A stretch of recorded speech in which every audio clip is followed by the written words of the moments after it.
High court के आगे आपका राइट ऑफ अपील नहीं है। अगर नीचे वाली कोर्ट का फैसला भी वही है, हाई कोर्ट का भी फैसला वही है, तो सुप्रीम कोर्ट एसएलपी बहुत ही कम एंटरटेन करती है।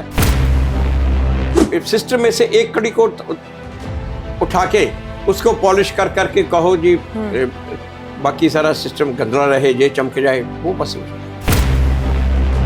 कि ये तो हमारा हाल है, हम क्या करें अपनी जुडिशरी का। आप फिर अमेरिकन से आप कंपेयर करते हो। जो भी किसी हाई कोर्ट का फैसला है उसके अगेंस्ट आप सुप्रीम कोर्ट में चल कर सकते हो, मगर वो सुप्रीम कोर्ट में आपको पहले परमिशन लेनी पड़ती है वो पिटीशन को एंटरटेन करने के लिए। The New Indians presents Law and Justice by Vedic Legal in association with Vedic Legal and Company and the Senate of Jurists. नमस्कार, मैं हूं ऐश्वर्या बख्शी और आप देख रहे हैं द न्यू इंडियंस। और आज हमारे साथ मौजूद है देश की एक जानी मानी हस्ती जो कि सीनियर एडवोकेट हैं और पंजाब विधानसभा के फॉर्मर मेंबर और साथ ही साथ ह्यूमन एक्टिविस्ट भी हैं। तो चलिए स्वागत करते हैं श्री एच.एस. फुल्का जी का। नमस्कार सर। नमस्कार, स्वागत है आपका सर। एडवोकेसी में जैसे आपका इतने साल का बहुत ही बेहतरीन एक्सपीरियंस रहा है, तो इसमें मैं चाहती हूँ जैसे कोर्ट रूम आर्ट हो गया, वे ऑफ आर्ग्यूमेंट्स हो गए, और एक बहुत ही important topic special leave petition, इस पे बात करने के लिए। तो जो सर स्पेशल लीव पिटिशन होती है एसएलपी, तो इसके मेजर इंपॉर्टेंट कंपोनेंट्स क्या होते हैं? क्योंकि ऐसा बहुत बार होता है कि वकील एसएलपी पेश करता है लेकिन जज साहब पहले ही उस फाइल को फेंक देते हैं, ऐसा भी तो होता है। देखिए, सुप्रीम कोर्ट जाने के 3 तरीके हैं जी। एक तो कुछ एक्ट हैं, बहुत कम है, बहुत थोड़े से ऐसे जिनमें अपील सुप्रीम कोर्ट में जाती है जी। जैसे एनजीटी के अगेंस्ट हुआ, ये नेशनल डिस्प्यूट रेजोल्यूशन जो कंज्यूमर कमीशन उसके अगेंस्ट हुआ। कुछ कैसे हैं जिसमें अपील प्रोवाइडेड है, तो अगर वहाँ का डिसीजन है उसकी अपील सुप्रीम कोर्ट में जाएगी, वो तो जाती है as a matter of right. Otherwise high court is the final court जी। जहाँ तक ये हाई कोर्ट के आगे आपका राइट ऑफ अपील नहीं है। वो सुप्रीम कोर्ट को ये पावर दी हुई है special leave petition. Supreme court leave grant करेगी, जब वो लीव ग्रांट करेगी तो उसकी अपील एंटरटेन होगी। वो दूसरी बात है कि वो कई बार लीव ग्रांट टाइम करने के टाइम पे ही डिसाइड कर देते हैं, मगर वो प्रोविजन है जब सुप्रीम कोर्ट की परमिशन से आप अपील कर सकते हो। तीसरा है आर्टिकल 32 में प्रोविजन है अगर फंडामेंटल राइट वायलेट हुआ तो आप रिट फाइल कर सकते हो। तो जो स्पेशल लीव पिटीशन है, ये किसी भी तरह की जो भी किसी हाई कोर्ट का फैसला है उसके अगेंस्ट आप सुप्रीम कोर्ट में चल कर सकते हो, मगर वो सुप्रीम कोर्ट में आपको पहले परमिशन लेनी पड़ती है वो पिटीशन को एंटरटेन करने के लिए। उसको बोलते हैं स्पेशल लीव पिटीशन। और वो है उसलिए वो कई बार उनको लगता है कि ये मैटर ऐसा है नहीं जिसमें हम इंटरफेयर करें, वो सुप्रीम कोर्ट को लगता है, तो वो उसी टाइम पे उसको शुरू में ही डिसमिस कर देते हैं। अगर तो अपील राइट ऑफ अपील हो फिर तो लंबी चौड़ी सुनवाई करनी पड़ती है, मगर अगर एसएलपी ग्रांट करने के टाइम पे उनको लगता है कि ऐसी कोई बात है नहीं, कोई लीगल पॉइंट है नहीं, तो वो उसी टाइम पे उसको इन लेमनी ही डिसमिस कर देते हैं। तो क्या ये केस टू केस भी मैटर करता है, या फिर जैसे यंग लॉयर्स होते थे मुश्किल से इतनी मेहनत से एसएलपी ड्राफ्ट करते हैं, क्योंकि स्टार्टिंग एज में तो एसएलपी ड्राफ्ट करना भी बहुत टफ है, तो वो किन ग्राउंड्स का उसमें ध्यान रखे, क्या ग्राउंड्स उसमें डाले जिससे वो स्पेशल लीव पिटीशन डिसमिस ना की जाए? 2-3 चीजें मत होती है। एक तो कोई उसके कॉन्ट्रैक्टरी डिसीजन है हाई कोर्ट्स के, पहली बात हो। दिल्ली हाई कोर्ट ने एक फैसला दे दिया, किसी और हाई कोर्ट ने लॉ पॉइंट पे कोई दूसरा फैसला दे दिया, वो वाली पॉइंट वो जरूर आप हाईलाइट करो कि ये डिफरेंस ऑफ ओपिनियन है हाई कोर्ट का, तो सुप्रीम कोर्ट उसको एंटरटेन करती है, पहली बात होती है। दूसरी बात, आपके केस में कोई लीगल पॉइंट है जो कि सेटल्ड नहीं है, उस पर सुप्रीम कोर्ट की ऑलरेडी इस्टेब्लिश्ड लॉ नहीं है सुप्रीम कोर्ट, तो वो वाला पॉइंट आप जरूर हाईलाइट करो, उस पॉइंट को हाईलाइट करो कि सुप्रीम जब वो देखेंगे कि इसके ऊपर लॉ सेटल नहीं है तो उसको वो डेफिनेटली एंटरटेन करेंगे। आगे वाली बात, जो फैक्चुअल एस्पेक्ट्स पे बहुत कम सुप्रीम कोर्ट इसको एंटरटेन करती है। दूसरा, जैसे जो क्रिमिनल केस हुए, उन केसेस में जहाँ जो सूट भी हुए, उन केसेस में नीचे वाली कोर्ट का फैसला कुछ और है। हाई कोर्ट ने अगर वो फैसला रिवर्स किया नीचे की कोर्ट का, तो सुप्रीम कोर्ट नॉर्मली उसको ध्यान से सुनती है, एग्जामिन करती है कि हाई कोर्ट ने क्यों किया। अगर नीचे वाली कोर्ट का फैसला भी वही है, हाई कोर्ट का भी फैसला वही है, तो सुप्रीम कोर्ट एसएलपी बहुत ही कम एंटरटेन करती है। उस केस में बहुत मुश्किल होती है, और उस केस में बहुत ज़्यादा आपको दिखाना पड़ता है कि ये बहुत इम्पोर्टेंट लीगल पॉइंट है जो कि सेटल्ड नहीं है, तो वो दिखाना पड़ता है, वो ध्यान में रखना पड़ता है ड्राफ्टिंग के टाइम पे। तो क्या एसएलपी का सुप्रीम कोर्ट द्वारा एसएलपी को रिजेक्ट करना एक तरह के से लोअर कोर्ट का के जजमेंट को एक्सेप्टेंस भी है? बिल्कुल। वो अगर वो तो क्योंकि हाई कोर्ट की जजमेंट के खिलाफ हो जाती है, तो हाई कोर्ट की जो जजमेंट है वो सुप्रीम कोर्ट ने ठीक मानी कि जजमेंट ठीक है, तो इसलिए वो एसएलपी डिसमिस होती है। जी। और उन मामलों में मतलब सुप्रीम कोर्ट कैसे इंश्योर करता है जिसमें जैसे मुझे जहाँ तक पता कि एसएलपी में साक्ष्य को दोबारा नहीं सुना जाता है? किस तरह? साक्ष्य सर, एविडेंसेस को, जैसे एसएलपी में कहते हैं ना, सुप्रीम कोर्ट में ये कैसे इंश्योर है कि नहीं, जो फाइंडिंग ऑफ फैक्ट है, हाँ, वो कहते हैं फाइंडिंग ऑफ फैक्ट। जो नीचे वाली कोर्ट है that is the final authority on finding of fact. तो supreme court finding of fact पे इंटरफेयर नॉर्मली नहीं करती अनलेस कोई बहुत ही ज़्यादा glaring on the face of it apparent है कि ये गलत है। बहुत ही वो बहुत कम सिचुएशन होती है, वरना फाइंडिंग ऑफ फैक्ट पे नहीं करती। इसलिए मैंने पहले कहा कि लीगल पॉइंट पे आपको स्ट्रेस देना चाहिए, फैक्चुअल पॉइंट पे इस तरह नहीं। तो और सर, ये आपने जैसे अभी बात की थी आर्टिकल 32 जो एक तरह से soul of the Indian constitution कहलाता है, और लोग उसी कॉन्स्टिट्यूशनल राइट को बचाने के लिए, अपने फंडामेंटल राइट्स को बचाने के लिए रिट पिटिशन डालते हैं। तो ऐसे ये भी अगर सुप्रीम कोर्ट के द्वारा डिसमिस कर दी जाएगी तो फिर क्या होगा फिर लोगों के साथ? देखो, बात ये है, ये क्योंकि 2 to 6 में भी हाई कोर्ट को पावर है। जी सर। 2 to 6 में आर्टिकल के जी, आर्टिकल 226 में हाई कोर्ट को पावर है कि वो रिट एंटरटेन करे। वो बहुत वाइडर है, हाई कोर्ट की पावर वाइडर है। आर्टिकल 32 की पावर उससे कम है, नैरो है, सिर्फ फंडामेंटल राइट के ऊपर है। तो जब आप सुप्रीम कोर्ट में सीधा जाता है कोई भी लिटिगेंट, तो सुप्रीम कोर्ट कहती है आप हाई कोर्ट क्यों नहीं जाते? जी, आप पहले हाई कोर्ट जाओ, फिर हमारे सुप्रीम कोर्ट में हाई कोर्ट के फैसले के खिलाफ सुप्रीम कोर्ट में आओ। तो ये सेट नॉर्म है, ये बहुत सी जजमेंट्स हैं इस पे, और normally supreme court directly entertain नहीं करती। आप हाई कोर्ट में जाओ, उसकी जजमेंट आएगी, उसके खिलाफ फिर सुप्रीम कोर्ट में आप जाओ।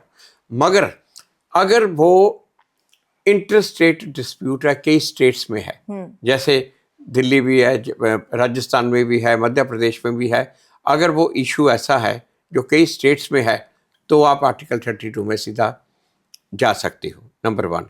नंबर 2, जैसे मैंने कहा, अगर डिफरेंट स्टेट्स का व्यूज जजमेंट उस पर डिफरेंट आ गई, तो आप उसमें भी जा सकते हो कि डिफरेंट स्टेट्स का डिफरेंट व्यू है, तो आप आर्टिकल 32। जहाँ कोई ऐसा इंपॉर्टेंट या ग्लेयरिंग इशू है कि जो सुप्रीम कोर्ट को एंटरटेन करना चाहिए, तो बहुत से ऐसे इशू हैं जो हमने डायरेक्टली जाके आर्टिकल 32 में जब पिटीशन डाली और सुप्रीम कोर्ट ने एंटरटेन भी की है।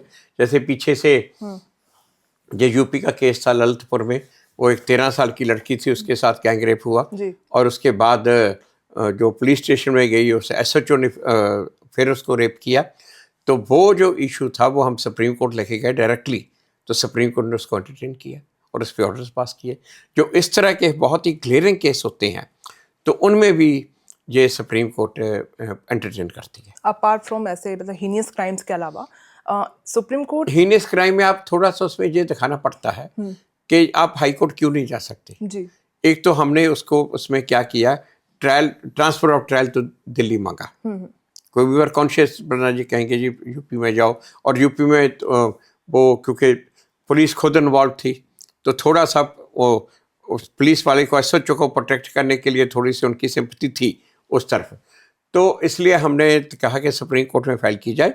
और हमने transfer of trial to Delhi मांगा, तो transfer of trial to Delhi में नेचुरली फिर तो सुप्रीम कोर्ट ही जुडिक्शन आगे सुप्रीम कोर्ट ही कर सकती है। तो ऐसी चीज़ों को ध्यान में रखना पड़ता है। तो सुप्रीम कोर्ट एसएलपी को किस तरह की जे एसएलपी नहीं, नहीं एसएलपी के जैसे एसएलपी पे बात कर रही हूँ, हाँ। तो एसएलपी पे किस तरह के मतलब मैटर्स को प्रायोरिटाइज करती है अदर मैटर्स से अगर कंपेयर किया जाए तो किस तरीके के मैटर्स होते हैं? जैसे मैंने आपको पहले बताया, अगर डिफरेंट हाई कोर्ट्स का डिफरेंट व्यू है वो सुप्रीम कोर्ट एंटरटेन करती है।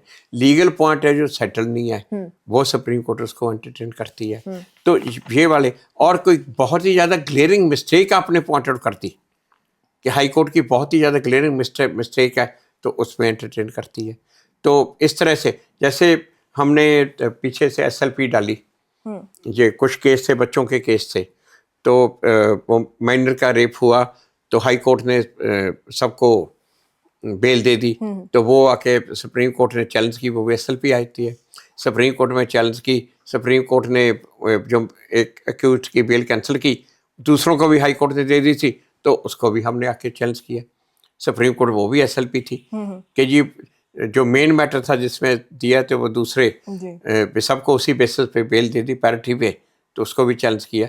तो इस तरह से वो केस टू केस डिपेंड करता है। सो एडवोकेट जो इतने टाइम से मतलब एडवोकेसी में है उन्हें एक आइडिया तो होता होगा कि हाँ ये एसएलपी आगे जाके डिसमिस होनी ही होनी है। पहली बात मैं आपको बताऊं, सुप्रीम कोर्ट में एडवोकेट और रिकॉर्ड का सिस्टम है।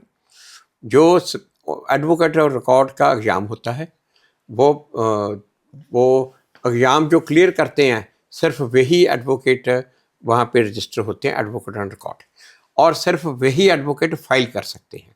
ज़्यादातर जो सुप्रीम कोर्ट की पिटीशंस हैं ड्राफ्ट भी वो एडवोकेट ऑन रिकॉर्ड ही करते हैं। जैसे बहुत कम केसेस होते हैं जिसमें कोई लॉयर्स ने आके ड्राफ्ट कर लिया, अपने आप ड्राफ्ट कर लिया, मगर बाद में उन्हें फाइल तो एडवोकेट ऑन रिकॉर्ड के थ्रू ही करनी है। जब वो अपने आप ड्राफ्ट करके एडवोकेट रिकॉर्ड के पास जाते हैं फाइल करवाने के लिए, तो नॉर्मली एडवोकेट ऑन रिकॉर्ड उसको देखता है, चेक करता है, जो कोई गलती है वो उसमें कमी पेशी दूर करता है। तो ये एडवोकेट ऑन रिकॉर्ड होते हैं, उनको सुप्रीम कोर्ट का सिस्टम पता होता है और कि किस तरह से करना, किस तरह से पिटीशन करनी है, उनको नॉर्मली पता ही होता है, वो एक्सपीरियंस होते ही है इस पे ड्राफ्टिंग में। आपने अभी स्टार्टिंग में बताया था कि अगर लोअर कोर्ट और हाई कोर्ट दोनों का डिसीजन सेम आता है तो ऐसे टाइम में जनरली सुप्रीम कोर्ट उन एसएलपी को डिसमिस कर देता है। हाँ नॉर्मली। तो मैं यही जानना चाहता हूँ जैसे, लेकिन एक वकील का फिर भी काम है अगर क्लाइंट चाहता है कि उसे आगे सुप्रीम कोर्ट तक ले जाया जाए, लेकिन ये एक आइडिया तो होता होगा ना। जैसे मैं आपको बताता हूँ, यही बात होती है। जैसे मैं बताता हूँ, मेरे एक मैटर में सब जज ने डिसमिस किया, सूट थी, जो डिस्ट्रिक्ट जज ने डिसमिस किया, हाई कोर्ट ने आरएसए भी डिसमिस कर दिया, तो सुप्रीम कोर्ट में एसएलपी आई। एसएलपी के पहले दिन जब उन्होंने मुझे एंगेज किया तो मैंने उनको कहा जी see the written statement, in the written statement this is the case, वो गवर्नमेंट के केस था, तो I was appearing for Punjab government in that matter.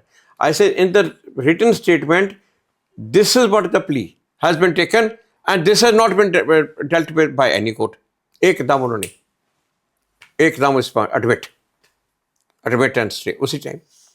तो ऐसे पॉइंट निकालने पड़ते हैं ये वाले। हाँ जी, तो यही यंग लॉयर्स को तो ये मैं जब किसी को कहता हूँ ना, ये पर्टिकुलरली देखो, जब आपने सिविल केस में, सिविल सूट में एसएलपी मैंने ड्राफ्ट करनी है, तो मैं कहता हूँ उनको कि आप प्लेंट और रिटन स्टेटमेंट पढ़िए।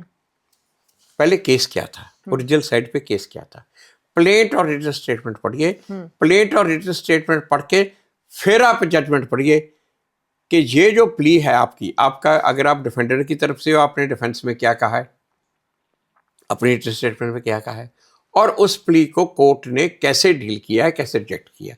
अब उस मैटर में कोर्ट ने उस पॉइंट को डील ही नहीं किया, तो मैं वही मैंने दिखाया कि ये इसको तो डील ही नहीं किया, that's the core issue in that. हाँ, तो ये वाली बात, क्रिमिनल केस में एविडेंस सीखना चाहिए। जो एविडेंस रिकॉर्ड हुआ है, एविडेंस में प्रोसिक्यूशन का केस क्या है और डिफेंस का केस, क्रॉस एग्जामिनेशन में आता है डिफेंस का केस, डिफेंस का केस क्या है, वो जो केस आपका और जो फर्स्ट कोर्ट है उसमें आपका क्या केस है, क्या प्ली है, उसको बाद में लेटर ऑन कैसे डील किया। जो लोग जब बनाते हैं सिर्फ हाई कोर्ट की जजमेंट देख के ही एसएलपी बना जाते हैं, वो नॉर्मली मार खाते हैं। जो नीचे ओरिजिनल कोर्ट, फर्स्ट कोर्ट जो है, चाहे वो सेशन कोर्ट है, चाहे वो मजिस्ट्रेट की कोर्ट है, सब जज की कोर्ट है, जो वहाँ से देख के बनाते हैं ना, वहाँ से पॉइंट निकालते हैं, नॉर्मली वो एसएलपीज एडमिट होती हैं और बाद में जब फैसला जो है तो और इनके लिए वे ऑफ आर्गुमेंट भी बहुत ज़्यादा मैटर करता है, क्योंकि जितने भी यंग लॉयर्स हैं वो अभी भी आर्गुमेंट करने में कोर्ट में बहुत हिचकिचाते हैं। अब वही अभी और भी जितने एक्सपीरियंस लॉयर्स हैं वो इतनी अच्छी आर्गुमेंट करते हैं कि जज उन्हें सुनते हैं खुद से। तो अभी ऐसा क्या, मतलब यंग लॉयर्स के लिए ऐसी कोई टिप्स दीजिए या फिर कोई एडवाइस जो उन्हें आर्गुमेंट करने टाइम लगे कि हाँ भाई अगर वो आर्गुमेंट करने जा रहे हैं तो जज उन्हें सुनना चाहे। पहली बात तो जब फाइल पे तैयारी करते हैं ना, आपको पहले ये एक्सपेक्ट करना चाहिए कि मुझसे क्वेश्चन क्या पूछा जाएगा। बल्कि आप पहले आप अपने स्ट्रॉन्ग पॉइंट को साइड पे रख लो, स्ट्रॉन्ग पॉइंट की लिस्ट बना लो, उसको साइड पे रख लो। जो वीक पॉइंट है उसकी लिस्ट बना लो, आप उस वीक पॉइंट्स का जवाब ढूंढो। क्योंकि जब जो जज वहां पे वो पढ़ के आते हैं, सुप्रीम कोर्ट में से पढ़ के आते हैं सब जज, जब जज ने आपसे एक क्वेश्चन पूछना है वो आपके वीक पॉइंट पे पूछना है। अगर आप उसका जवाब दे गए उस वीक पॉइंट का, तो नेक्स्ट सेंटेंस सुनेंगे। अगर आपने अपना स्ट्रॉन्ग पॉइंट ही रिपीट करना चाहा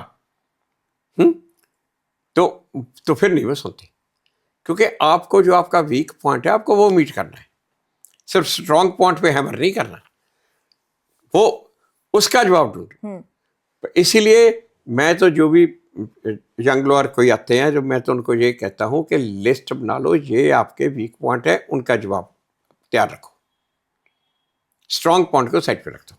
ये तो तब होगा जब आर्गुमेंट स्टार्ट होगी, आर्गुमेंट को सुनना शुरू करेंगे। पहले ही जो खड़े होते ही यही बात होती है। जब खड़े होते हैं आप सेंटेंस ही बोलते हो, आगे से क्वेश्चन आता है, वो क्वेश्चन आता है आपके वीक पॉइंट पे आता है, उसका जवाब आप क्या देते हो। तो शुरुआत कैसी करनी चाहिए कि लगे कि हाँ जज अब उस पर अटेंशन दे सकता है? ऐसे आप अटेंशन दे देता है, जो भी आपका वीक पॉइंट है उस पर आपने ऐसे एकदम बीट करना है। और कभी कभी ऐसा भी होता है ना कि जैसे डिवीजन बेंच बैठती है, तो उस पे एक वकील क्या करे, क्योंकि हर जजेस के तो अलग अलग लॉ को लेकर अलग अलग इंटरप्रिटेशन होते हैं। वो डिवीजन बेंच का तो नॉर्मली इकट्ठा ही होता है, पर्टिकुलरली सुप्रीम कोर्ट में तो जो सीनियर जज है उसी की ज्यादा चलती है, मगर हाई कोर्ट्स में भी जब डिवीजन बेंच बैठता है तो डिफरेंस तो बहुत रेयर होता है ना, वरना सेम भी होता है दोनों का। ओके एंड जैसे मैंने बोला कि इंटरप्रिटेशंस अलग होते हैं जजेस के, जिसके वजह से लॉयर कंफ्यूज भी हो जाता है, एंड कभी कभी क्वेश्चंस भी ऐसे आते हैं जिसके वजह से वो अगर क्रॉस क्वेश्चन भी हो रहा है एक वकील से, तो वो कैसे उसे उस तरीके से मैनेज करे कि वो बिल्कुल डिफेंसिव भी ना लगे और वो एक तरीके से भी कर पाए। देखो, जो तो वकील जज का क्वेश्चन सुन के उसका जवाब देता है वो वकील सक्सेसफुल लॉयर है। जो वकील सिर्फ अपने पॉइंट नोट बना के जाता है, उसी पे हैमर करता रहता है, उसी पे हैमर करता रहता है, वो बहुत कम सक्सीड होता है, वो नहीं सक्सीड होते। तो जज का क्वेश्चन समझो, जज का क्वेश्चन समझ के उसका जवाब दो, जहां अगर आपका इतना स्ट्रॉन्ग पॉइंट है वो जो उसको ओवर पावर करते, जो जज ने क्वेश्चन पूछा है, तो वो कहो। और अगर डिफेंस में जो लॉयर है वो कुछ ऐसा आर्ग्यूमेंट पेश कर दे जिस चीज के लिए पहले से वो लॉयर प्रिपेयर ना हो, तब क्या किया जाए? तब अपने डिफेंस को किस तरीके से जवाब देना चाहिए? ना, डिफेंस का मतलब कैसे, आपका ओपोनेंट ने कोई ऐसा पॉइंट कर दिया जो अलग सा कुछ पेश कर दिया जो नॉलेज में नहीं था, जो आपके नॉलेज में नहीं था, तो आप अगर तो देखो, सुप्रीम कोर्ट में तो टाइम नहीं मिलता, सुप्रीम कोर्ट में तो आपको रेडी रहना पड़ता है, मगर हाई कोर्ट्स में कोर्ट एंटरटेन कर लेती है। अगर आप जज को कहोगे जी on this I wanted some time, तो हाई कोर्ट में नॉर्मली कई बार टाइम दे देते हैं, मगर बात यह है कि ऐसे सरप्राइज फैक्टर बहुत कम होते हैं जी। नॉर्मली अगर आपने फाइल पढ़ी हुई है तो जो पिटीशन है, जो रिप्लाई है, हाई कोर्ट में तो मैं कोई बात करता हूँ, सुप्रीम कोर्ट में भी अगर आपने फाइल पढ़ी हुई है, हाई कोर्ट में आपकी पिटीशन और उनका जवाब पढ़ा हुआ है तो वहीं से आएगा। अगर वहां पे पॉइंट नहीं आए, सपोज करो कि पिटीशन का लॉयर आर्ग्यू कर रहा है जी, डिफेंस के जो रिस्पोंडेंट का लॉयर है उसने कोई ऐसा पॉइंट बोल दिया जो नया पॉइंट है, अगर पिटीशन के लॉयर ने उसका केस हाई कोर्ट में उसका जवाब पड़ा हुआ है, तो वो कहेगा this point he is not taken in the high court, बात खत्म, that's it, he can not take it here. आपने जैसे अभी मेंशन किया कि हाई कोर्ट तो फिर भी एंटरटेन कर लेकिन सुप्रीम हाई कोर्ट में कोर्ट में हाँ, नहीं, वो टाइम देने की बात जी। कर रहा हूं, वो टाइम देने की, मगर new point you can not take it up. Okay, पहली बात, अगर हाई कोर्ट में भी आप सपोज करो आर्गू कर रहे हैं, हाई कोर्ट में किसी ने एक पॉइंट, जो डिफेंडेंट का वकील है या रिस्पोंडेंट का वकील है, उसने कोई पॉइंट किया, अगर आपने उसका जवाब दावा, उसकी रिप्लाई पड़ी हुई है, अगर वो लॉयर कहे जी this point is not there in his reply, तो कोर्ट डेफिनेटली टाइम देती है एंटरटेन करने के लिए, मगर वो पढ़ा होना चाहिए, पता होना चाहिए। ये नहीं पता होना चाहिए कि जो दूसरा लॉयर आर्गू कर रहा है भाई वो अपने के प्लीडिंग से कर रहा है या कहीं और से उठा के कर रहा है, नया पॉइंट निकाल दिया, अगर उसने नया पॉइंट निकाल दिया तो उसको पहले अमेंड करना पड़ेगा अपना। अगर पिटीशनर का लॉयर अलर्ट है, वो कहेगा this point is not there in his reply, तो you have to amend the reply. अगर जज के no I allow him to argue, so then you are entitled for time. Then give me time. This is the new point. aggressive तो main thing is this कि देखो जो brief है ना, वो ब्रीफ की इतनी की नॉलेज होनी चाहिए उसके बीच। इस कमरे में आप बैठे हो, हम कॉर्नर पे बैठे हैं ना, कॉर्नर पे बैठ के ये नहीं पता चलता आपको उस कॉर्नर पे क्या है, इस कॉर्नर पे क्या है, बिल्कुल रूम के बीच बैठना है। तो इस कॉर्नर पे क्या है, इस पे क्या है, इस पे क्या है, तो केस के फाइल के बीच होने चाहिए हो आप, बिल्कुल बीच में, यहाँ पे आपको ये पता चले इस इस रिप्लाई में क्या है, इस रिजॉइंडर में क्या है, इस एप्लीकेशन में क्या है, इसमें क्या है, सब कुछ आपको पूरे का पूरा होना चाहिए। बल्कि जैसे हम जो टर्म यूज करते हैं कि घुस जाओ, केस के फाइल के अंदर घुस जाओ, घुसने का मतलब ये होता है जब बीच में खड़े हो, वो एक एक चीज आपको पता होनी चाहिए सारी, कहाँ पे कहाँ है, फिर मजाल है दूसरा वकील इधर से उधर ले जाए कहीं। सर ये तो आप अपने तजुर्बे से बता रहे हैं कि फाइल में घुस जाओ, बिल्कुल, कि कितना डेप्थ में पढ़ाई कर आपको पढ़ना तो चाहिए। करते हैं यंगस्टर्स आजकल के, तो ज्यादा करते हैं, हमारे जमाने में इतना नहीं होता था, आजकल तो बहुत यंगस्टर्स हैं। अभी भी बहुत ऐसे कोर्ट में यंगस्टर्स होते हैं जो अभी भी लाइक कोर्ट के सामने, जज के सामने बात करने में भी, मतलब आर्गुमेंट करने में हिचकिचाते हैं, बस वो डेट्स लेके वापस आ जाते हैं। तो ऐसे में जजेस को भी मैंने देखा कि वो चाहते हैं कि वो खुद बोले, मगर उनके अंदर एक झिझक होती है। कई बार इवन हाई कोर्ट में भी देखा है, सुप्रीम कोर्ट में देखा, वो इनकरेज करते हैं जज को। अच्छा, हमारे टाइम पे क्या होता था, जब हम जूनियर थे, जब प्रैक्टिस शुरू की, तब वो जो जजेस थे ना, वो जूनियर को बहुत इनकरेज करते थे। ये जस्टिस संजीव खन्ना इनके फादर थे जी, जस्टिस डी आर खन्ना, अब ये मुकर रोहतगी के फादर थे जस्टिस अवध बिहारी, इस तरह वो जो जज थे ना, justice H L Anand, justice G R Luthra, वो लोग ना जूनियर्स को इनकरेज करते थे। अगर उन्होंने जूनियर को कह दिया, जूनियर ने पासवर्ड मांगा कि कैनली पासवर्ड, उन्होंने कहा no no you argue, so that means वो रिलीफ देंगे। अगर उन्होंने रिलीफ देना है तो जूनियर को यू आर्ग्यू, अगर उन्होंने बीच में कोई प्रॉब्लम आ गई then you call your senior.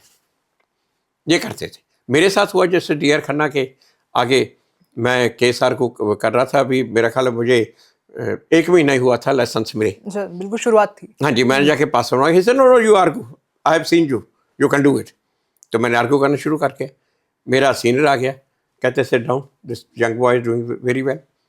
सुनते रहे, जब उन्हें क्वेश्चन पूछना था तो मेरे सीनियर को खड़ा कर लिया, जहाँ वो फिर कहते हैं go and call your senior. अच्छा, ये सुप्रीम कोर्ट में भी होता है। सुप्रीम कोर्ट में उस दिन मैं बैठा था कोर्ट में, जस्टिस करोल जी का बेंच था, वो जूनियर को कह रहे आर्ग्यू करो, कर रहे, वो कहते we are helping you, we are there to help you argue. एक यंग लड़की थी, जजेस are actually supportive, that is right. उन्हें कहा जी senior is not available, he said okay you argue, will see if need be, if you need senior. तो आजकल थोड़ा कम है ये जस्टिस करोल का एटीट्यूड, थोड़ा सा मेरा ख्याल है ये इतना ज़्यादा कॉमन नहीं है ये वाली बात। पहले हमारे टाइम पे बहुत कॉमन था। हमारे टाइम पे बल्कि जूनियर खड़ा हो तो जज केस डिसमिस नहीं करता था। अगर उसको पता है कि ये जूनियर है और सीनियर के लिए टाइम मांग रहा है, फिर कहता है सीनियर को बुला। और अभी का डिसमिस करना है सीनियर के को बुला के और रिलीफ देना तो जूनियर को। ऐसे में कभी जजेस अगर जूनियर को कहा आर्ग्यूमेंट करो और जूनियर आर्ग्यूमेंट करना शुरू कर, लेकिन उसमें कुछ एग्रेसिव क्वेश्चनिंग हुई, तो क्या उसके लिए सीनियर ही प्रेजेंट है? वो पहले मैं कहता हूँ आजकल नहीं छोड़ते, आजकल कहते हैं no no no you started you this you that, तो वो दिस इज नॉट गुड। जज शुड ऑल्सो अप्रिशिएट दिस। बहुत जजेस हैं जो इनकरेज करते हैं, जैसे मैंने जस्टिस करोल का बताया, और भी बहुत से हैं जो इनकरेज करते हैं जूनियर्स को। आपने जैसे बताया कि जब आपने पहली आर्ग्यूमेंट की थी तो मैक्सिमम आपको 1 महीना हो रहा था प्रैक्टिस कर ना पहली आर्गूमेंट तो मुझे भी लाइसेंस भी मिला था अभी। जब मैंने पहली आर्गूमेंट की मुझे जाके लाइसेंस मिला अगस्त के एंड में। मैंने चंडीगढ़ से लॉ किया था और दिल्ली में आके प्रैक्टिस शुरू की थी। तो 1 जुलाई को मैंने अपने सीनियर का ऑफिस ज्वाइन कर लिया था। मेरे सीनियर थे अरुण मोहन, वो उन दिनों में लीडिंग जो सिविल साइड के लॉयर थे दिल्ली हाई कोर्ट के, तो बहुत काम था उनके पास। तो मेरा जाके रिजल्ट निकला अगस्त के लास्ट वीक में, तो ये उससे 4-5 दिन पहले की बात है। तो उस टाइम तक मुझे सारे मैटर्स का पता होता था और मैं जाके कोर्ट में सीनियर को इफेक्टिवली असिस्ट करता था। एक मैटर में मैं गया, जाके उनको कहा जी कैनली पास ओवर, तो उसने क्या what is to be done, तो मैंने पूरे का पूरा बता दिया, this is application, this is what to be done, this is पूरा मैंने आर्गू कर दिया। He said okay I am allowing it, you are plaintiff in person, I say no, तो देन हु आर यू, मैं कहा जी I am a lawyer, why you are not in robes, मैं कहा जी I have not got my license yet, I am waiting for my result. Justice GR Luthra थे high court के जज, कहते then what should I write here, okay write 1 mister HS Phoolka appears. बोल के वो अच्छा वो क्या हुआ, 3 दिन के बाद मेरा रिजल्ट आ गया। रिजल्ट आके उन दिनों में आजकल जो एग्जाम होता है ये तो होता नहीं था। जिस दिन मैं जाके चंडीगढ़ से अपना सर्टिफिकेट लेके आया, उसी दिन मैं जाके बार काउंसिल में अप्लाई किया। मैंने कहा जी एनरोलमेंट कमेटी की मीटिंग कब है, वो कहते जी तो हफ्ते बाद है। मैं कहा मैं तो हफ्ता नहीं वेट कर सकता, तो मैं कहा मुझे तो ये बताओ मुझे लाइसेंस कल को कैसे मिलेगा। वो कहते जी 3 मेंबर हैं एनरोलमेंट कमेटी के, इनमें से कोई एक ऑर्डर करते ना तो बाय सर्कुलेशन कर लेते हैं। मैंने कहा मुझे बताओ कौन है, उन्हें दे दिया, मैं उसके चैम्बर में चला गया। तो उन्होंने वो मिस्टर तीर थे वो बार काउंसिल के मेंबर, वो कहते हो मैं तो तुम्हें रोज यहाँ देखता हूँ, मैं तो सोचा कोई हैरेस्ट क्लाइंट है भागा फिरता, तेरे जैसे लड़के की तो हमें जरूरत है। उसी वक्त फड़ अलाउ किया, उसको फ़ोन किया, इसकी एप्लीकेशन कल को साइन करवा लेना, इसको नंबर आज ही दे दे। उसने मुझे नंबर दे दिया। नेक्स्ट डे हम रूप आके चले गए। तो जस्टिस लूथरा की कोर्ट में कोई मैटर नहीं था उस दिन। मैं जाके आधा घंटा जस्टिस लूथरा की कोर्ट में बैठ के आया। नेक्स्ट डे मैटर था, एज यूजुअल मेरा सीनियर कहीं और बिजी। मैं जब गया, justice Luthra said oh you got your robe license, congratulation, I saw you in robe yesterday. अब कितनी इनकरेजमेंट कितनी है। अच्छा, जो पहला केस तो हमने आर्गू किया था सितंबर के फर्स्ट वीक में किया था, ये 28-29 अगस्त को मुझे मिला था लाइसेंस। तो सितंबर के पहले हफ्ते में मैंने और ये प्रदीप नंदराजोग जो अभी chief justice Bombay high court के रिटायर हुए, हम दोनों बड़े अच्छे दोस्त थे। हम दोनों ने पहला केस सितंबर के फर्स्ट वीक में आर्गू किया था। मुझे लाइसेंस मिले 1 हफ्ता हुआ था, उसको लाइसेंस मिले मेरे ख्याल 10-12 दिन हुए थे सिर्फ। तो पहला केस हमने इंडिपेंडेंटली तब आर्गू किया था। आपके अंदर कभी हिचक नहीं आई सर, मतलब आर्गुमेंट करने के बाद, जो अभी जनरली होता है? मैं वही बताता हूँ, ये मतलब कि I was the best mooter of my university. तो ये यंगस्टर्स को ये बात ध्यान रखनी चाहिए कि ये जो आके कोर्ट में आप एक्सपीरियंस लेते हो, और जाके जज के आगे पेश होने की कई बार यंगस्टर पूरा ट्राई करते हैं मुझे आर्गू करने की अपॉर्चुनिटी मिल जाए। ये अपॉर्चुनिटी आपको कॉलेज में मूट्स में मिलती है। जब मैं मूट्स में पार्टिसिपेट करता था तो मूट्स में जो इवन हाई कोर्ट के जजेस भी आते हैं जी, मैं जो अपॉर्चुनिटी आप प्रैक्टिस में आके कई साल वेट करते रहते हो, वो अपॉर्चुनिटी आपको कॉलेज में मिलती है मूट करने की मूट्स में। तो ये opportunity I have been arguing for the high court जजेस जो मूट में जज बन के आते थे, तो वो एक्सपोजर मुझे था पहले। तो वो इसीलिए ये मूट, इसलिए my daughter is also lawyer, उसको मैंने शुरू से मूट में शुरू करा दिया and she was in the second year of law. तो जब वो चंडीगढ़ में था मूट कंपटीशन, जो PH पारख जो सुप्रीम कोर्ट के बार के प्रेसिडेंट थे उन्होंने करवाया था मूट कंपटीशन। जस्टिस सिन्हा भी गए थे, जस्टिस श्री कृष्ण गए थे, जस्टिस खेर वहाँ मूट में जज थे। जस्टिस के जो चीफ जस्टिस रिटायर हुए हैं तब जो पंजाब हाई कोर्ट में थे, तो वो वहाँ पे जज थे। तो वो बाद में मुझे उसको जब पता चला खेर को कि she was my daughter, she was declared as best speaker, तो उसने कहा जी मैंने इतना इसको कंफ्यूज कराने की कोशिश की, इतना जो कंफ्यूज नहीं हुई। जब आप ऐसे एक्सपीरियंस से निकलते हो ना तो देन तो फिर इट्स चाइल्ड्स प्ले ना, ये लगता है। तो जब मैं दो हाई कोर्ट के जजेस के आगे अपने सेकंड ईयर में, फर्स्ट ईयर सेकंड ईयर में आर्गू कर चुका हूँ, तो फिर यहाँ पे फिर कौन सी बड़ी बात लगती है। तो इसलिए ये अपॉर्चुनिटी जो है ना, आजकल तो मूट को बहुत कॉमन, उन दिनों में तो कॉमन नहीं था। आजकल तो मूट बहुत कॉमन है और सभी, मैं जितने भी स्टूडेंट्स इसको वॉच कर रहे हैं उनको ये कहूँगा, वो अपॉर्चुनिटी जो आपको कॉलेज में मिलती है, प्रोफेशन में आके आप कई साल उसकी वेट करते हो, तो ये जो जरूर करना चाहिए, मूट का एक्सपोजर जरूर लेना चाहिए। बहुत से स्टूडेंट्स तो ऐसा भी कहते हैं कि जैसे जो फर्स्ट जनरेशन लॉयर्स होते हैं उनके पास वो एक्सपीरियंस, जैसे आपकी डॉटर एक काफ़ी अच्छी मैं फर्स्ट जनरेशन लॉयर हूँ और मैं अपना एक्सपीरियंस आपको बताता हूँ।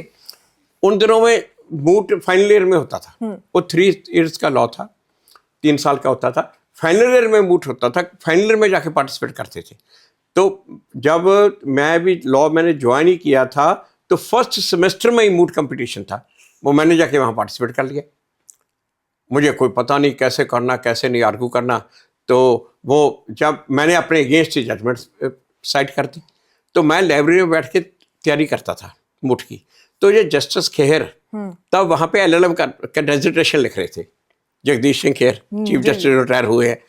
तो जब मूट था ये जाके आके ऑडियंस में बैठ गया। जब इसने ऑडियंस में बैठा तो बाद में कहता, ओ माय गॉड, कहता तू फर्स्ट ईयर का स्टूडेंट है? कहता हमने तो सोचा तू डेजिग्नेशन लिख रहा है, रोज लाइब्रेरी में बैठा होता है। तो उस जो जज थे मूट में, उन्होंने मुझे कंसोलेशन प्राइज दे दिया जी, फर्स्ट ईयर का स्टूडेंट पार्टिसिपेट कर रहा है। तो बाद में मुझे जस्टिस खेर ने कहा, जगदीश खेर जी ने, कहते अब I will guide you now. Then he guided me. Second मेरे सेमेस्टर में जो मूट कंपटीशन था, आई टॉप्ड इन दैट। तो ये वाली बात पर्टिकुलरली जो फर्स्ट जनरेशन लॉयर्स हैं उनके लिए तो बहुत ही जरूरी है। जैसे मैंने ये पहला मूट किया, अपने अगेंस्ट ही जजमेंट में साइड किए जा रहा हूँ, कोई बात नहीं, एक्सपीरियंस है। और जज उन्हें जो जज थे उन्होंने करने के लिए कंसोलेशन प्राइज दे दिया मुझे। तो ऐसे ही शुरू होगा, इसमें हेजिटेशन वाली कौन सी बात है। अगर आर्ग्यूमेंट, जैसे आपके लाइफ में आपने इतने केसेस में आर्ग्यू करा, उसमें सबसे कॉम्प्लेक्स केस क्या रहा आपकी नज़र में? कॉम्प्लेक्स तो बहुत होते हैं, कोई सबसे वाली बात नहीं। सबसे कुछ तो ऐसा कोई केस तो रह जाता होगा जो बिल्कुल, जो काफी लंबा भी चला है। लंबा तो कॉम्प्लेक्स केस तो जो सज्जन कुमार जगदीश ट्राइटल में 84 के कर 40 साल 40 साल के बाद अब ट्रायल शुरू हो रहा है। अब और क्या कॉम्प्लेक्सिटी होगी। 40 साल के बाद 40 साल के बाद ट्रायल शुरू हुआ है, अब 2024 में ट्रायल शुरू हुआ है, ये देखो। तो कॉम्प्लेक्स तो बहुत की है, बहुत की। जो 40 साल के बाद ये केस पे ट्रायल शुरू हुआ है, तो जुडिशरी की कमजोरी नहीं कहेंगे? ऑब्वियसली ये तो टोटल इंडियन जुडिशरी का सिस्टम जितना स्लो है, इसके पीछे आपको क्या लगता है? तो इसमें बहुत सी बातें होती हैं कि जुडिशरी की कमजोरी ये इसमें होता है जहाँ पे भाई अफसर इन्वॉल्व हों, तो वो जुडिशल सिस्टम को पैरालाइज कर देते हैं। तो वो बहुत कम जजेस होते हैं who rise up to that level के जो अफेक्ट नहीं होते, जैसे जस्टिस मुरलीधर जैसे लोग हुए, जस्टिस EP शाह जैसे लोग हुए, जस्टिस टिंगरा जैसे लोग हुए। मगर ज़्यादा जजेस तो बस वो कहते हैं जी हम फैसले करने हैं, हमने। बहुत कम जज होते हैं जो कहते हैं हम इंसाफ करना है, या तो फैसले करने के लिए बैठे होते हैं, फैसला कर दिया, दैट्स इट। हाँ, गवर्नमेंट का भी काफी ज्यादा रोल कहलाता है कि जुडिशरी, मतलब अगर आधे से ज्यादा लोग कहते हैं केसेस इतने ज्यादा है इंडिया में, अगर आप जजेस नहीं बढ़ाओगे तो फिर केसेस कैसे, जैसे अभी आपने मुझे एग्जांपल 40 साल के बाद ट्रायल स्टार्ट हुआ है। हाँ, ऐसे तो और भी केसेस होंगे ही। और देखिए और भी हैं। अब 20-20 साल से अपील्स पेंडिंग पड़ी हैं, जी। अपील एडमिट होगी, 15 साल हो गए, 20 साल हो गए। अब वो तो ये तो है ही हाल, ये तो सिस्टम है ही इसका। तो सर आपकी नज़र में फिर जैसे आपके एक्सपीरियंस पे कोई ऐसा केस तो रहा होगा ना जो लगा होगा कि अब ये कहाँ से मुझे मिल गया, अब इसे किस तरीके से सॉल्व करें, कुछ तो ऐसा कॉम्प्लेक्स इशू आपके साथ भी आया होगा। मेरे पास तो बहुत बहुत आए हैं, कोई एक आधा कुछ एक बता सके आप तो। अच्छा, मैं एक आपको केस जी। बताता हूँ। पृथ्वीराज रोड पे एक प्रॉपर्टी थी। उस प्रॉपर्टी 2 भाइयों की थी, 2 एकड़ जमीन है, उन्होंने आपस में बांट ली, 1-1 एकड़ की कोठी बना ली। ये 87-88 की बात है, 1987-88 जब ये केस मेरे पास आया। तो एक भाई ने वो एक बिल्डर को बेच दी, वहाँ टॉप का बिल्डर था, और वो स्वराज पॉल को बेच रहे थे वो प्रॉपर्टी। उन दिनों में स्वराज पॉल टॉप पे था, जो इंग्लैंड का बहुत बड़ा बिजनेसमैन था, राजीव गांधी का खासो खास। तो जब वो उन्होंने आके इसको दूसरे भाई को कहा कि हम तेरी प्रॉपर्टी, तुम भी हमें बेच दे। वो कहता मैंने बेचनी नहीं। तो ये बड़ी प्रॉब्लम उसके लिए होगी। वो कहता ये तो ऐसे मुझे जैसे दूध में से बाल निकाल के बाहर फेंकते ऐसे फेंक देंगे अगर आके, तो मैं क्या करूं। वो बड़े टॉप की फर्म्स के पास गया। अब जो पृथ्वीराज रोड पे रहता है वो छोटा मोटा आदमी तो होगा नहीं, 1 एकड़ का घर था दिल्ली में। आज वो 500 करोड़ की प्रॉपर्टी है, तो उस वक्त भी बहुत महंगी थी। टॉप की फर्म्स पे है। सब ने कहा कोई तरीका नहीं है, कोई तरीका नहीं है। तो मेरा एक दोस्त उसको मेरे पास लेके आ गया।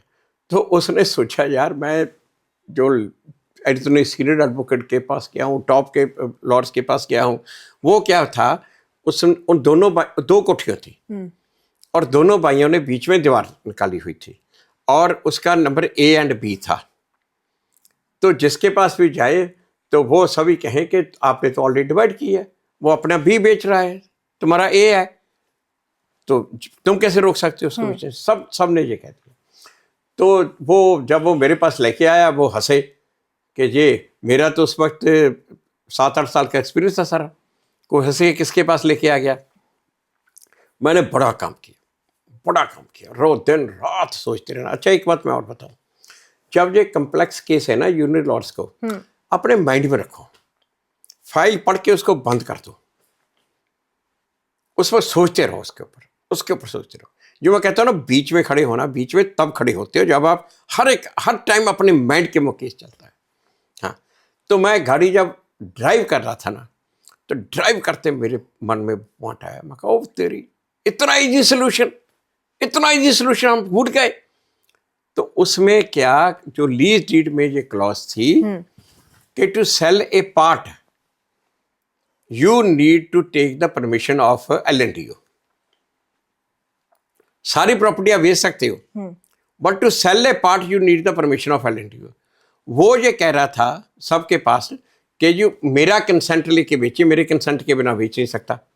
जहाँ मैं इसको खरीदूं मुझे दे दे, जितने किसी को बेचनी है, तो वो पॉसिबल नहीं था। तो मैंने एक केस बनाया कि एक पार्ट बेच रहा है, LNTO की स्पेशल परमिशन चाहिए, LNTO की इसने परमिशन नहीं ली, ये this is violation of lease deed की वायलेशन पे LNTO का राइट बनता है कि प्रॉपर्टी में री एंट्री करे, गलती इसकी, मारा मैं जाऊंगा। पहले दिन स्टे, पहले दिन ऐसे हाई कोर्ट ने स्टे दी। सो ये तो प्रॉपर्टी, उसके बाद स्टे वो खत्म ही नहीं हुई उसके बाद। तो सर ये तो प्रॉपर्टी मैटर आपने बताया, एक ऐसा कोई क्रिमिनल मैटर भी रहा है, कोई ऐसा एक्सपीरियंस आपने किया हो? क्रिमिनल तो बहुत से रहे हैं, ये जो 1984 जीनोसाइड के केस करे हैं उसमें बहुत कहे हैं। और दूसरी बात मैं क्रिमिनल में आपको बताऊं, मैंने कभी किसी बड़े क्रिमिनल का केस नहीं किया। I prefer to do it for the victim. चाहे भी आप यंगस्टर सुन रहे हैं ना, कि जो होता है जी कि बड़ा वकील है, बड़े किसी का मुलजिम का केस करेगा तो उसकी बहुत ज़्यादा उसकी पॉपुलैरिटी होगी और फीस मोटी मिलेगी। तो मेरी जो यंगस्टर्स मेरे लाइफ के एक्सपीरियंस से सीख लें। मैंने कभी किसी रेप का जो अक्यूज्ड है उसका केस नहीं किया, कभी NDPS का, जो जिसके अगेंस्ट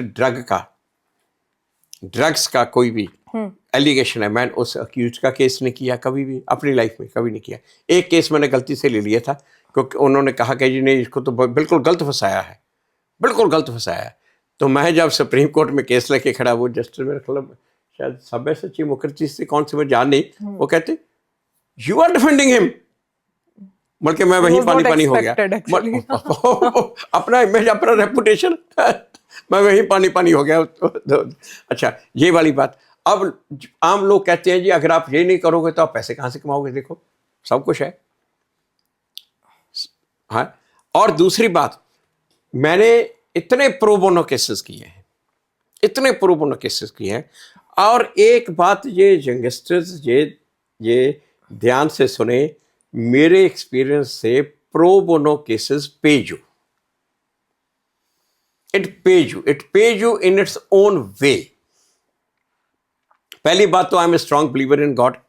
जब मैं कोई 2 मुफ्त के केस करता था ना, 4 केस मोटी फीस वाले आ जाते थे, because that is I believe that's his good. अगर आप उसमें भी चलो नहीं मानते, कोई भगवान में विश्वास नहीं करता, उनके लिए पहली बात, pro bono cases give U A status in the society, in the bar it give U A recognition. जजेस आपको पहचानते हैं उसके वजह से। It give you experience, it give you confidence and internal satisfaction.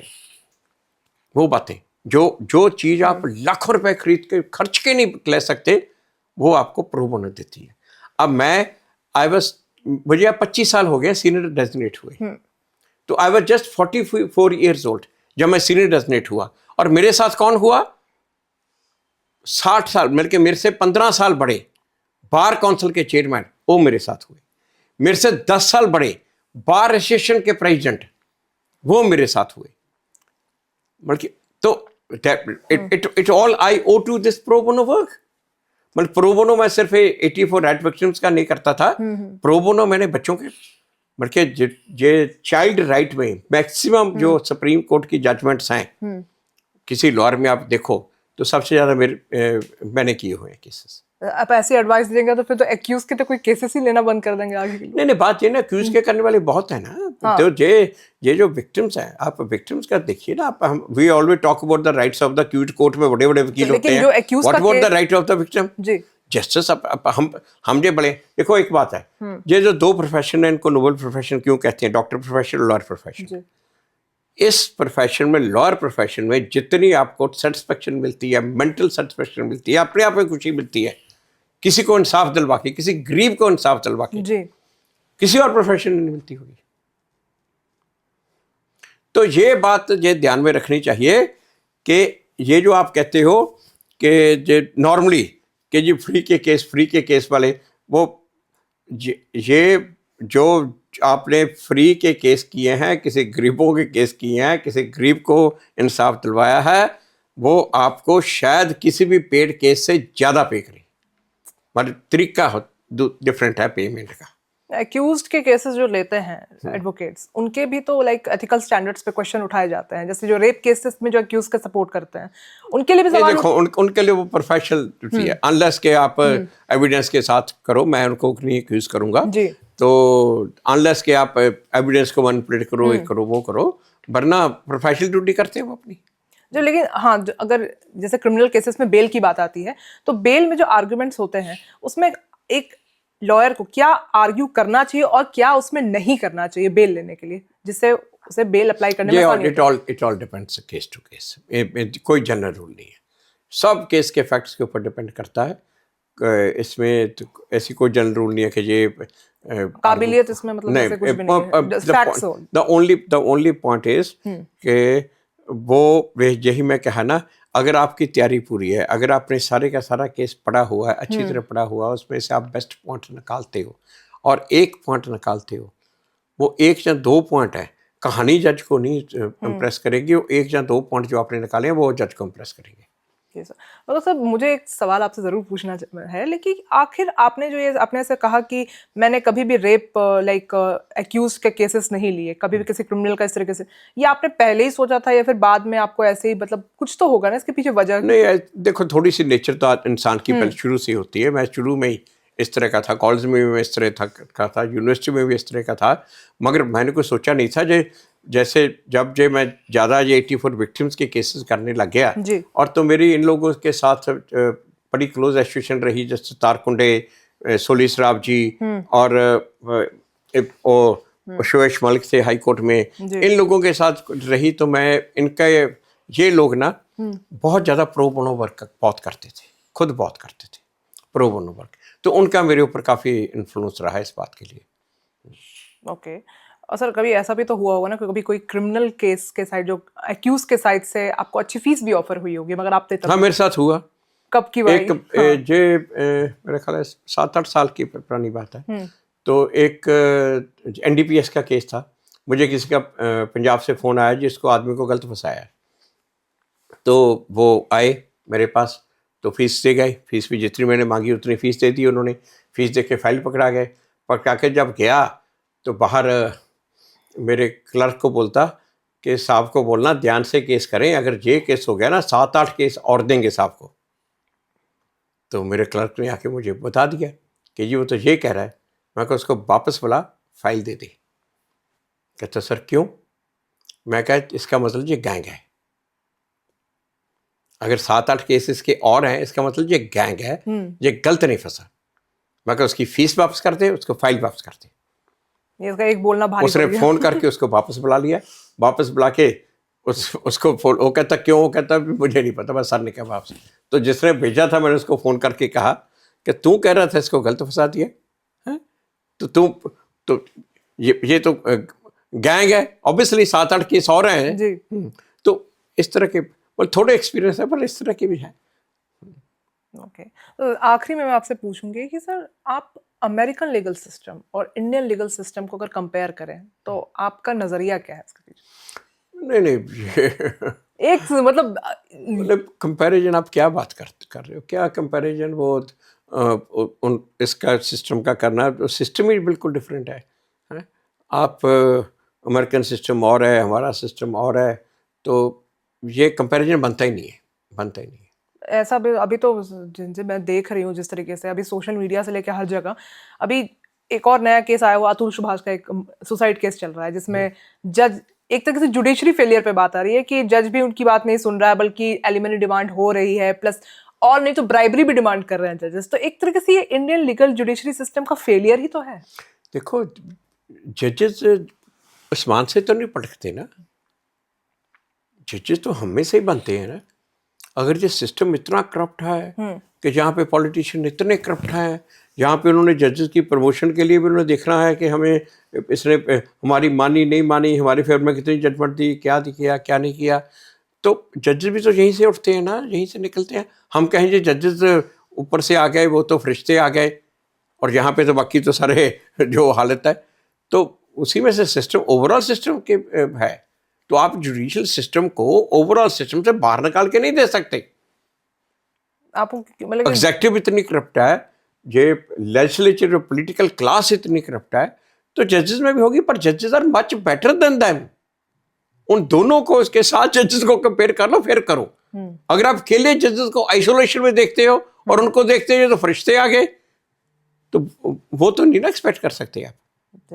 लेकिन जैसे जुडिशरी अभी जैसे मतलब ऐसे ऐसे केसेस जो जजेस को भी लेके आ रहे हैं इंडिया में, एक तरीके से मुझे लग रहा है कि जुडिशरी जो स्लो वर्क कर रही है, जुडिशरी का जो फेलियर है, इसके पीछे किसका, गवर्नमेंट का हाथ है या फिर अपने आप में ही जुडिशरी में ही ऐसा कुछ इश्यूज आ रहे हैं? आप ये देखो बात ये है कि तो पहली बात तो पेंडेंसी बहुत ज़्यादा है, जजेस कम है, पेंडेंसी बहुत ज़्यादा है।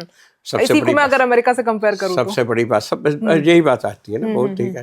तो इसलिए मैं कहता हूँ ना कंपैरिजन है ही नहीं। और दूसरी बात क्या आती है, यहाँ पे गवर्नमेंट की litigation, the largest litigant is government जी, गवर्नमेंट की लिटिगेशन बहुत ज़्यादा है। अब मैं पीछे से बताऊँ, मैं आपको स्टोरी एक बताता हूँ।